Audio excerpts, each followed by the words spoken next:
임종석 얘기를 했고 그 앞에 한동훈 국민의힘 대표 인터뷰 얘기를 했는데 이제 그건 오늘 오전까지 상황이고 오후에 이르러서는 역시 초입에 말씀드렸던 이재명, 피고인 이재명.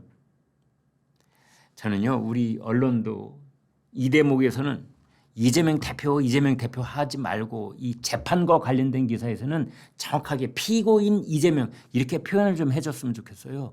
근데 신문이나 방송이나 끝까지 이재명 대표라고 하더라고요. 그러지 말고 피고인 이재명. 법정에서 쓰는 말이니까. 네. 피고인 이재명에 대해서 검찰이 구형을 얼마나 할 것인가. 이제 이 문제가 지금은 초미의 관심입니다. 그래서 민주당 쪽에서 또 그리고 많은 사람들이 검찰의 구형이 뭐 그게 뭐가 중요해. 검찰 구형은 그냥 하는 거고 나중에 판사가 선고를 얼마나 하느냐. 그게 중요한 거지. 그렇다고 하더라도 그건 1심 판결에 불과한 거고 이제 내년으로 넘어가서 대법원 확정 판결이 어떻게 나오느냐. 그게 중요한 거지. 지금 이거는 뭐 그닥 중요하겠어. 그런데 아닙니다, 여러분. 제가 분명히 말씀드리지만 그렇지 않습니다. 검찰이 그냥 기분 내키는 대로 징역 5년 이렇게 구형하는 게 아닙니다. 대법원이 정한 양형 기준이라는 게 있습니다. 이 정도 거짓말을 하면 이건 이런 형량을 내려야 돼. 그 기준에서 벗어나서 구형은 안 합니다. 그러니까 거짓말을 했다고 공직선거법 위반 혐의로 고발이 됐을 때 어떤 형량이 가중처벌이 되느냐? 남에게 피해를 입혔을 때, 선거에 심대한 영향을 미쳤을 때,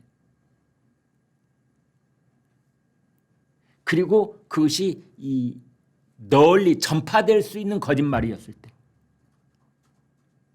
그러니까 거짓말을 하더라도 두 사람만 만나가지고 뭐 밥을 먹다가 한 거짓말이었다 하는 것하고 TV 토론 과정에서 전 국민 유권자가 보고 있는 가운데 한 거짓말하고는 그 형량이 완전히 달라지는 겁니다. 그리고 똑같은 거짓말이라고 하더라도 내가 사실은 이 팔이 하나 이렇게 됐다고 했는데 그렇지 않고 내 팔은 정상이야. 뭐 이런 거짓말을 했다. 그러면 본인 얘기잖아요. 예를 들면. 이건 제가 그냥 가상으로 하는 얘기입니다만 이건 본인 얘기잖아요.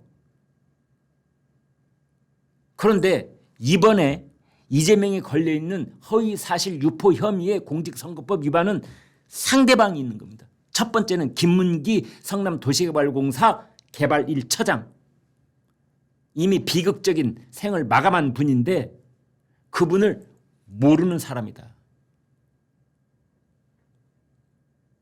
그 김문기 처장은 일평생을 성남시를 위해서 그리고 마지막은 성남시 이재명 시장을 위해서 온 영혼을 다 바쳤던 사람인데 그 사람을 모르는 사람이다.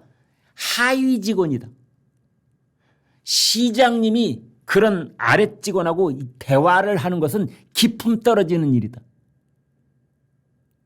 이거는 고인을 두 번 욕보이는 것이지요. 김문기 처장의 그 아드님 되는 분하고 제가 긴 통화를 한 적이 있습니다. 제가 칼럼을 썼는데 그 칼럼 내용에 깊이 공감하신다면서 그 아드님이 전화를 해오셨더라고요. 그런데 그 아드님 입장에서 본다면 얼마나 기가 막힌 일입니까? 그러니까 이재명 피고인 이재명의 이 형량을 검찰이 구형을 할 때 그런 부분을 보는 겁니다. 이건 유가족을 지금 계속 고통 속에 빠뜨려 놓고 있는 거짓말을 한 것이다. 그렇다면 형량이 올라가는 겁니다.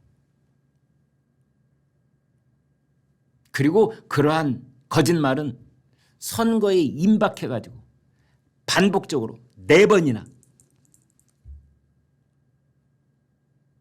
그리고 거기에는 또 국토부가 협박을 해서 아니 국토부에서 일하고 있는 선량한 거기 공직자들이 수백 수천 명이 있는데 그분들은 뭐가 됩니까? 국토부가 성남시를 협박을 했다니. 그래서 이런 것은 법조계에서는 이건 분명히 가중 처벌의 요소가 된다. 감형이 아니라 가중처벌. 그래서 오늘 검찰이 징역형을 구형할 것이다. 뭐 이런 말도 나오고 있습니다. 그런데 다만 이제 선례를 봤을 때 허위 사실 유포와 관련된 공직선거법 위반의 경우에는 대개의 경우 벌금형을 구형을 하고 벌금형이 선고가 됐습니다만 이재명, 피고인 이재명의 경우에는 아까 말씀드린 것처럼 세 가지 가중처벌적 요소가 있다. 널리 전파되는 TV 앞에서 한 말이다. 하나는 아직도 고통받고 있는 상대방이 있는 허위사실 공포였다. 그리고 선거에 지대한 영향을 미칠 수도 있는 허위사실 공포였다. 이 세 가지 아주 중요한 공직선거법 위반의 그 피고인의 형량을 다툼에 있어서 아주 중요한 요소가 가중처벌적 요소로 작용할 것이다. 지금 이렇게 보고 있는 겁니다. 그 다음에 또 하나 오늘 그 검찰의 구형량을 여러분 보시면 이렇게 봐야 됩니다. 양형 기준이 있다고 그랬잖아요. 가령 벌금형에 구형을 한다고 했을 때 그 벌금형을 검찰이 150만 원 구형을 하는 것하고 300만 원, 500만 원 이렇게 구형하는 거하고는 큰 차이가 있습니다.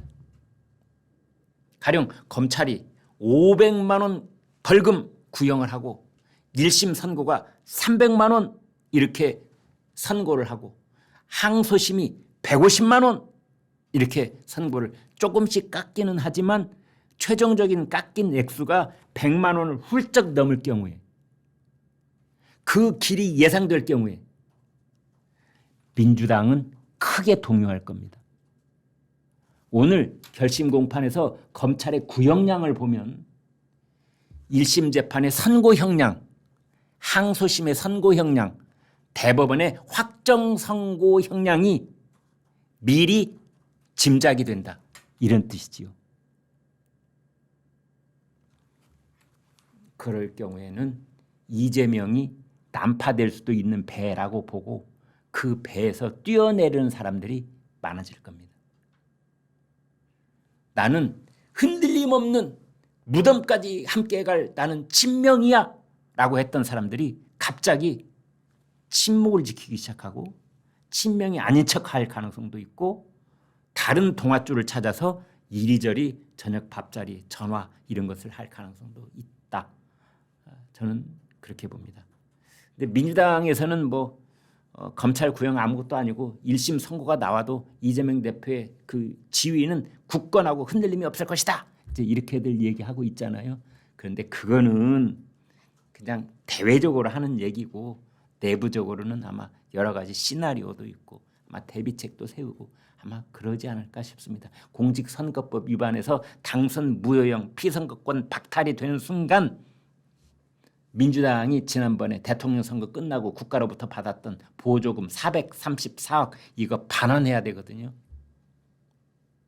토해에 놔야 되거든요. 그 돈이 어디서 납니까? 민주당이 뭐 지금 그렇게 뭐 돈이 쌓여 있는 곳 아니잖아요. 당사를 팔아야 되는 겁니다.